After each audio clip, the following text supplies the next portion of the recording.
Hi everyone. Hope you had a great day. This is a recording, as I mentioned this morning. Obviously it's been premiered so you can still talk to each other and interact with each other, but I'm not actually here. That's because we've got a new to church meeting right now ongoing. So hopefully right now I'm meeting with lots of new people who have been getting to know us over the past few weeks. And we can get to know them a little bit as well. Just going to waffle on for a few minutes just while people are checking in. Just give people a chance to realise that we're on and to jump across onto the page and to join us. So I won't leave it too long though, because I can't actually see right now who's there, who's not there. So I could be talking and there could be loads of people there and everyone's showing up and everyone's just waiting for me to get on with it. So I don't want to wait too long. Been a nice day today, been quite warm. Leah tells me it's going to get warmer every single day. Well, apparently Wednesday is going to be the warmest day, but it's going to be a nice week this week. So that's good. Okay, well listen, don't forget daily devotions every day. Tomorrow night we've got the prayer meeting at 7:30. The meeting ID and password for that will be on the advert for it. It's come out on Facebook. It'll also be on our web page under the upcoming events tab. Also remember that we don't do a devotion on a Tuesday night because we're doing prayer meeting. Also on Thursday we have the Bible school this week. That's at 7:15. That's so that we can be available at 8 o'clock to clap for the NHS and the support workers to show our appreciation. But there will be a devotion on that night. There normally wouldn't. But we are linking in with our friends in Lifelinks. We're part of the Lifelinks International Network. And Ian Bird is doing a I think it's 10-day prayer devotion leading up to Pentecost Sunday, and so as a church we're going to link in with them. We're going to watch them together. So we'll be showing them on our Facebook if that's possible. We've got to figure some stuff out, but Thursday night we'll be showing that after the Bible school. So we'll probably leave it till a bit after 8 o'clock, and then we'll show the devotion for that day because we don't want to fall behind. So that's that. And don't forget mystery devotion on Saturday and also church on Sunday as usual. I think that's all the announcements, most of which you'll all have heard a million times before anyway. So let's get on to it. We're reading 1 Samuel 3 today, which is one of the it's a great chapter. A great chapter for Samuel. You'll all know the story if you grew up in church and if you went to Sunday school. I heard this story so many times in Sunday school, but it's a really great story. So 1 Samuel 3, in fact the title of this chapter is called The Lord Calls Samuel. So you may remember that Samuel, he was a miracle, that his mum Hannah in desperation cried out to God, asking God to provide her a son because she wasn't able to have any children. And so she said, look, God, if you give me a son, I will give him back to you. And so she did. She gave him back to God. When he was about 3 years old, she took him and left him at the temple and said, hey, this guy's going to serve the Lord in the temple. And she left him with a priest called Eli, who was currently the priest then who was residing, who was leading in the temple there, along with his 2 sons, who weren't really doing a good job, to be honest. They were being unfaithful. They were doing stuff they shouldn't be doing. I believe there was taking parts of the offering and stuff that they shouldn't be taking, and doing other stuff that just wasn't allowed, and just kind of enjoying the privilege of being in charge, if you like, and being a leader, but not actually acting in an honourable or respectful way. And so this is what we pick up this story here with Samuel. It says in verse 1, The boy Samuel ministered before the Lord under Eli. In those days the word of the Lord was rare. There were not many visions. One night, Eli, whose eyes were becoming so weak that he could barely see, was lying down in his usual place. The lamp of God had not yet gone out, and Samuel was lying down in the temple of the Lord, where the ark of God was. Then the Lord called Samuel.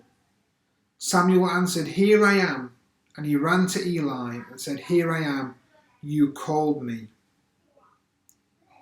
Just want to stop there for me. I wasn't actually going to mention this, but just reading that again, I just realised something, that Samuel was exactly where he was meant to be. He was right next to the ark. He was right next to God's presence. Man, if we position ourselves in God's presence, we can't help but hear his voice. He's going to speak to us. God can speak to us anywhere. But if we put ourselves in God's presence, man, we're going to hear from God. And every single word from God is just so encouraging. Although we hear later on, not so much in this case, but bear in mind, this is the Old Testament, okay? In the New Testament, things like this are a little bit different. But the point I'm making is this. If we position ourselves in the presence of God, God will speak to us. It says, but Eli said, "I did not call you, go back and lie down." So he went to lie down. Again the Lord called, "Samuel." And Samuel got up and went to Eli and said, "Here I am, you called me." "My son," Eli said, "I did not call you, go back and lie down." Now Samuel did not yet know the Lord. The word of the Lord had not yet been revealed to him. That's a really interesting thing to say, that Samuel didn't yet know God, and yet God's reaching out and trying to talk to him. It's an encouragement, isn't it, to all of us, that if God's reaching out to somebody who doesn't even know him, how much more is he reaching out to us who have committed ourselves to following after him. Not only that though, but actually it's also, I think, a bit of a warning. It said that Samuel ministered before the Lord under Eli. He'd been given to Eli to serve in the temple. And if you like, it's a warning to us that, it's actually quite easy to be serving, getting on with stuff, doing the things that we think we're supposed to be doing, and still not know God. There are probably many Christians out there who serve well and faithfully and show up to church, but we've got to ask ourselves, do we actually really know God?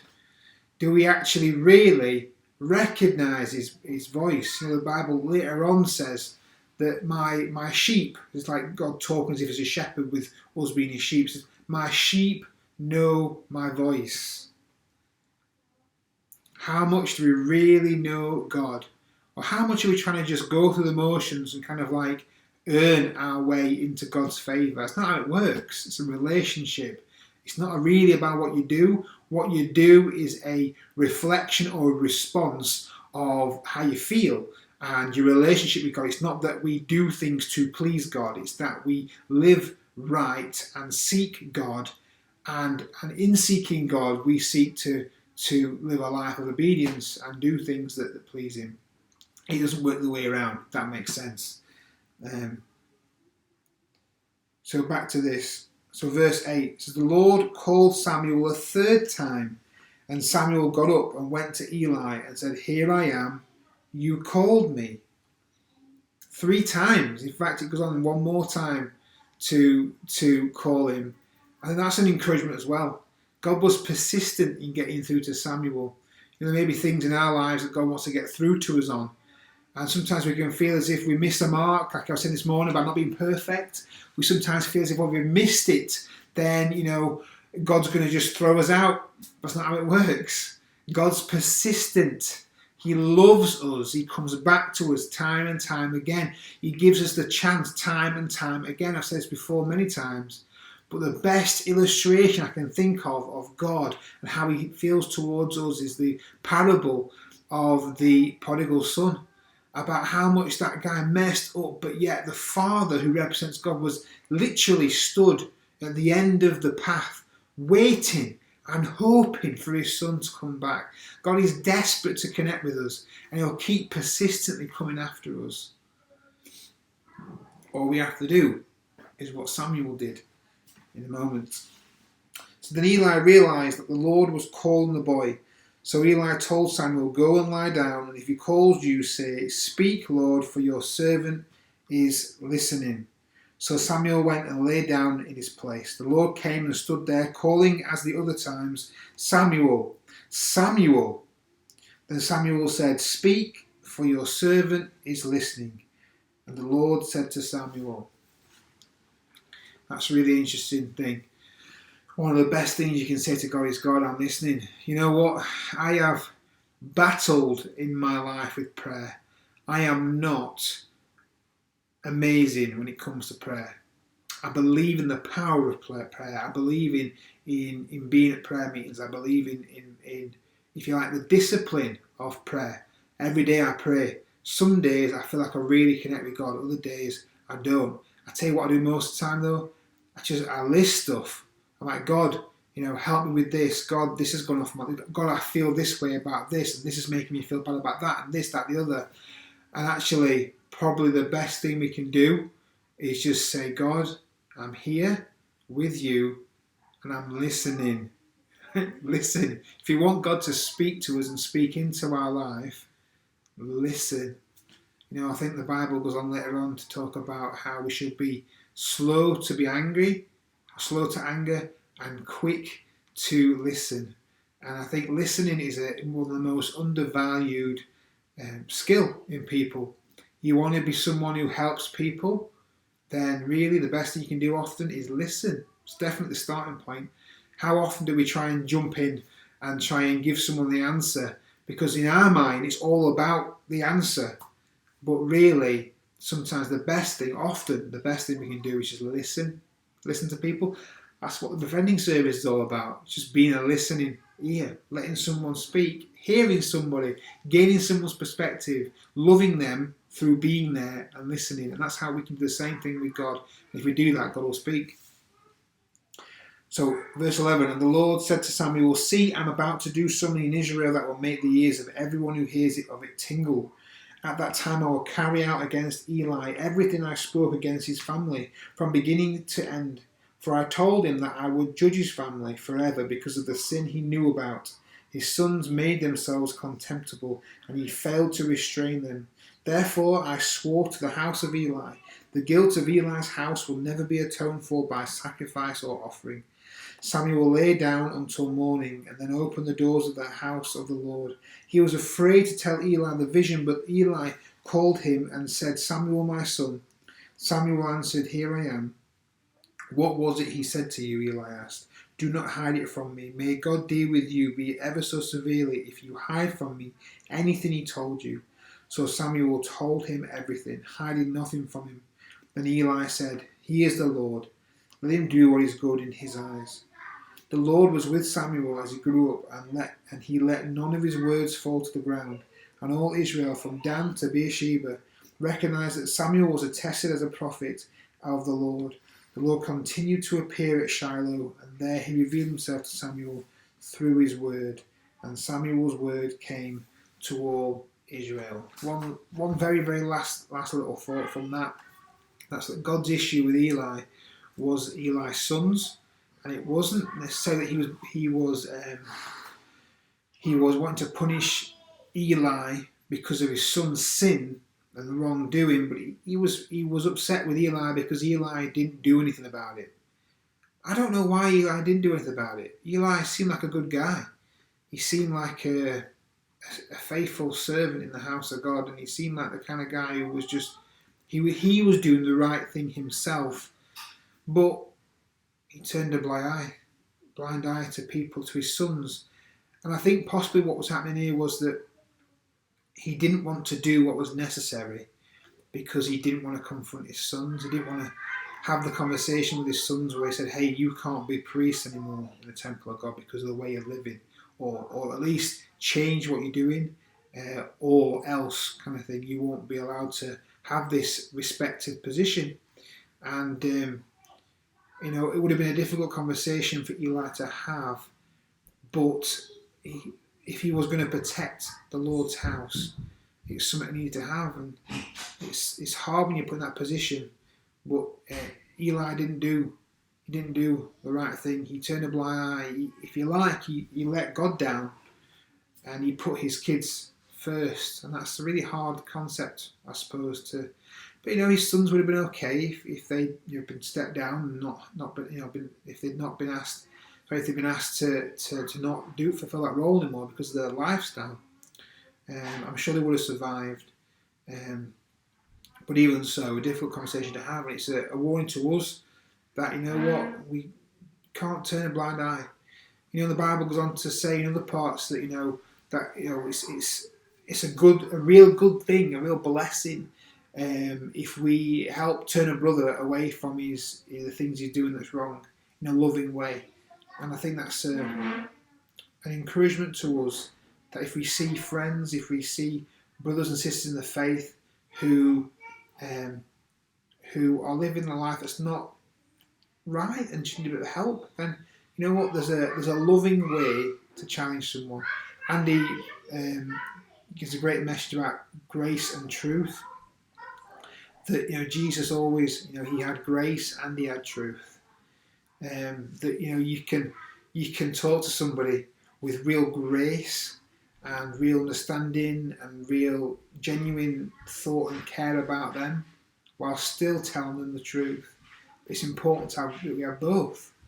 And so you can help a friend. It is help. It's not judgment. It's help. You can help a friend who's maybe just going down the wrong path. You can maybe help steer them in the right way. And that's a good thing to do. Well, I think that's everything that I've got out of that chapter there for you. Hopefully something there that's encouraged you. But hey, why don't we, as a bit of an action point from this, why don't we this week really focus on asking God, or just saying to God, God, I'm here and I'm listening. And let's see what God says to us this week, eh? Amen. All right, God, I pray for every single person who's watching this today, Lord. I really pray, Lord, you speak to them powerful this week as we take that step to listen, rather than just speak to you, Lord, but really just sit and wait and listen to you, Lord. I really pray you reveal yourself to us and that we will know you in a deeper way in Jesus' mighty name. Amen. All right. I will see you in devotions tomorrow at the prayer meeting. And don't forget also the Bible study on Thursday at 7:15 and church on Sunday. All right. Thanks. Bye.